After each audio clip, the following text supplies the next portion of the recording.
ARK 2, the sequel to Studio Wildcard's surprise hit of 2015, still going strong 8 years later. Time really does fly. ARK 2 is on the way, promising a refreshing twist on the formula we've become used to over the years. But how are they doing it? What do we know about the game so far? In this video we're going to go over all the current content for ARK 2, a kind of primer on what's to come, and from here we can do actual updates on the game. Very exciting. Let's get started. So before anything else, let's look at the basics. ARK 2 is coming to PC via Steam, and potentially Epic as well as Xbox Series S and X, and it'll be on Game Pass day one if you've got Game Pass on the console, or maybe even on PC. This seems to be a launch exclusivity period potentially, so the game is probably going to come to PS5 eventually, but it will be after a set amount of time, usually at least a year.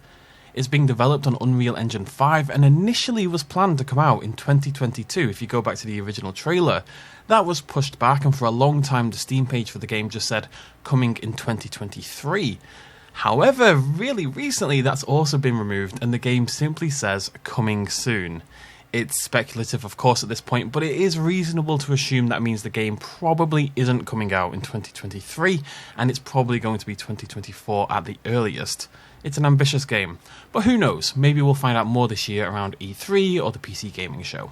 Now let's talk gameplay. We haven't actually seen any gameplay yet, but we can get a lot from what Studio Wildcard have said. From what we know, it'll once again be a dinosaur taming, exploration-filled, feces-collecting craftathon, but there are some notable changes to the ARK 1 formula, the biggest of which may well be the shift to a pure third-person perspective and what that's going to inform. This was of course a possibility. You could play ARK 1 in third person if you wanted, but many players, myself included, stuck pretty rigidly to first person mode. Not anymore. Instead, ARK 2 is third person over the shoulder camera only, and this is being done assumedly for two primary reasons, two much improved mechanics in the sequel, the combat and the traversal. Now the traversal is how you move about the place, how you get down. You feel me? And Wildcard is promising in ARK 2 you'll now be able to mantle, which is climbing over and on top of things like high walls. You'll be able to free climb, perhaps akin to Assassin's Creed, etc., or Breath of the Wild. There'll be parkour, sliding, and swinging. A lot of these are mechanics that would be difficult to have work simultaneously in both first and third person, but they should make for a world that feels much more inhabited by the player. The other side of that same coin is the combat, which Wildcard have said will be, and I say this with so much salt in my mouth that jokes aren't possibly appropriate.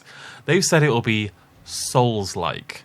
Target locking, dodging, special attacks, combos, staggering, and just a general emphasis on skill should do away with that sort of hacking and whacking of ARK 1. Now, Souls-like combat for me is about ebb and flow, about striking at the right moment, and it's almost rhythmic in its approach. I've got no idea how Wildcard are going to go about integrating this, considering how different that would be from ARK 1 and how hard that would be to integrate against dinosaurs, but the idea is pretty exciting, I must say, if they can pull it off. Sticking with gameplay, there's still going to be a crafting system, but this time it should be much more modular and customizable, with seemingly millions of potential combinations. I've interpreted what they've said as follows. Let's say you've built yourself an axe, and it's a nice axe, you're very proud, but it's not really sexy enough to impress Bob54, and you really want to. Bob54 is the sexiest Bob, you want to impress Bob54, so you go out hunting into the wilderness and you acquire Shiny Rock Thing. You then stick Shiny Rock Thing onto your axe, changing both its appearance and properties, as well as getting you a date with Bob54, who loves Shiny Rock Things. It seems items are basically going to have module areas you'll be able to slot in different things. So an axe, for example, you'd maybe be able to change the handle, maybe be able to change the axe blade, maybe be able to stick a shiny rock thing on it, and that'll change both how it looks and its properties. It should allow for some really cool variety in crafting choices and more player choice, which is something I always advocate for. All of these mechanics are taking place on a new planet, Arat. Not entirely new to veterans of the series, as Arat Prime is a location on Earth, possibly used to launch the colony ships that fuel much of ARK's story. It's a bit of a mysterious location. Arat itself is unvisited, however, and it's a hostile world filled with flora and fauna that are being overrun by invasive primal creatures from an extinct Earth.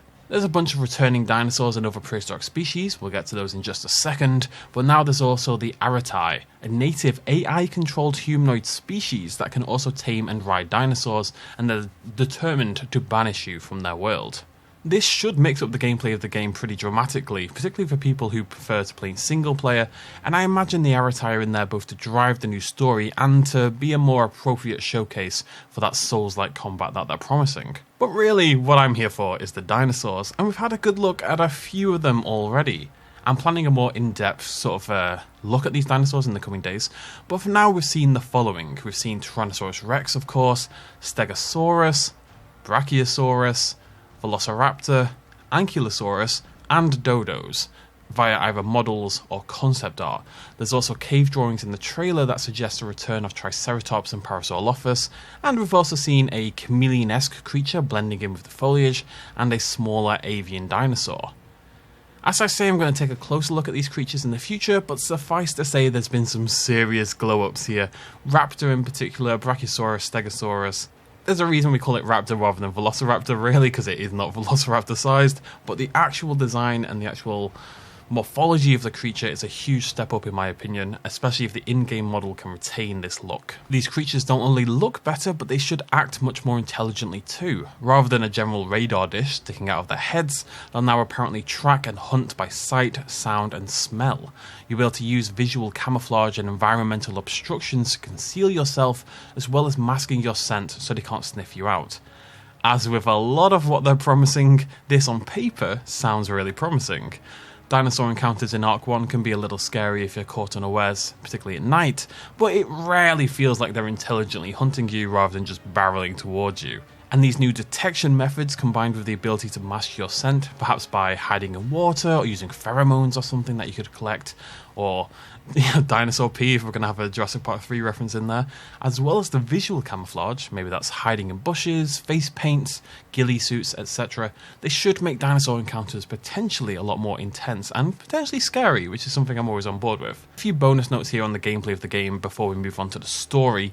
Tech, that is ARK's future technology, is probably still going to be present in ARK 2, but there's a very, very clear renewed focus on the more primal aesthetics and technologies, and I'd expect future tech to be very, very limited, especially at release of the game. I think it's going to be much more primal and rugged at release.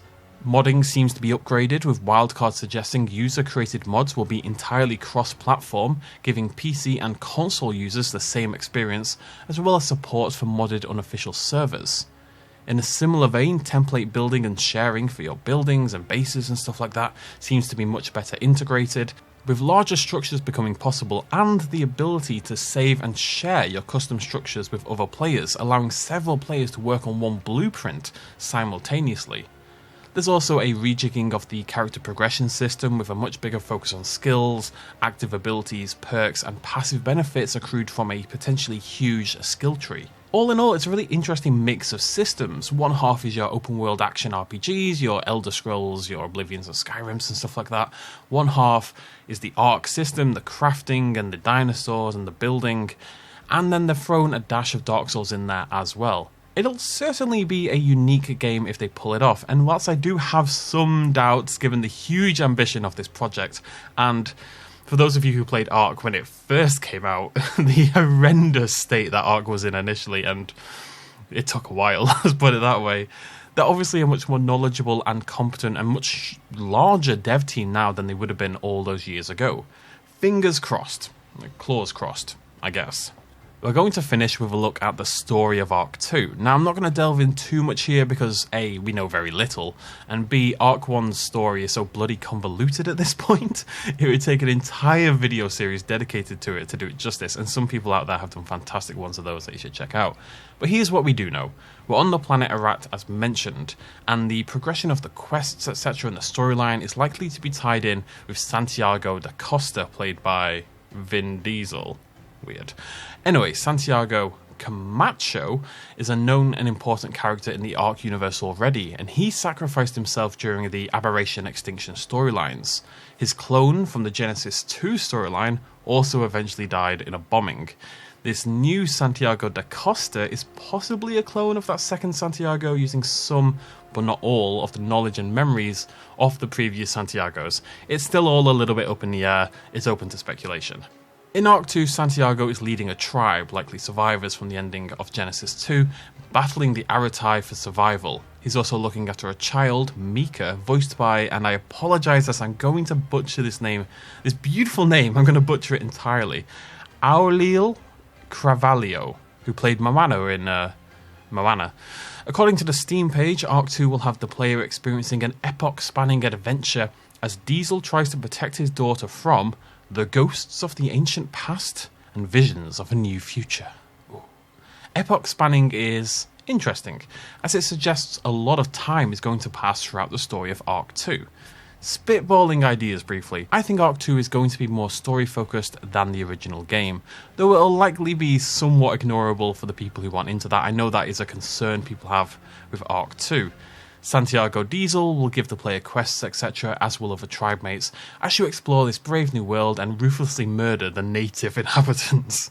Eventually, through the inevitable DLC, we'll move to new parts of the world or perhaps other worlds, with Santiago growing older and Mika taking over as the leader of the tribe. The ghosts of the ancient past could refer to a lot of things, perhaps the tech and destruction heavy past lives of Santiago's, and the visions of a new future as their attempts to safely carve out an existence on this new planet. I'll admit I'm not wholly up to date on Ark's lore, something I'm going to rectify in the coming months right here on the channel, so I'm open to suggestions here in the comments, but suffice to say we don't know much yet about Ark 2 specifically. I appreciate more story in my games personally, and Ark 1 launched with essentially no story whatsoever. It's something Wildcard have developed a lot over time. It's going to be really interesting to see what they can do when it's there from the beginning, and they've got all this lore to pluck from. Anyway.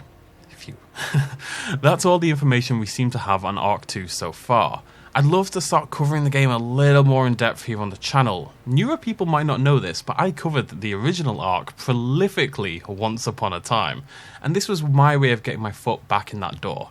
If people enjoy this, I've got a few more pieces planned, along with some content on the original game, which is actually currently transitioning also to Unreal Engine 5, and it looks absolutely phenomenal. It's looking beautiful. If you enjoyed this video and found it informative, be a cool kid, throw me a like down below, a comment. If you're new to the channel, click the subscribe button, stick around a little longer. We can hug in the rain and do other things. It'll be cute. And then awkward. Thank you so much for joining me. Cheers, much love, as always. Bye-bye.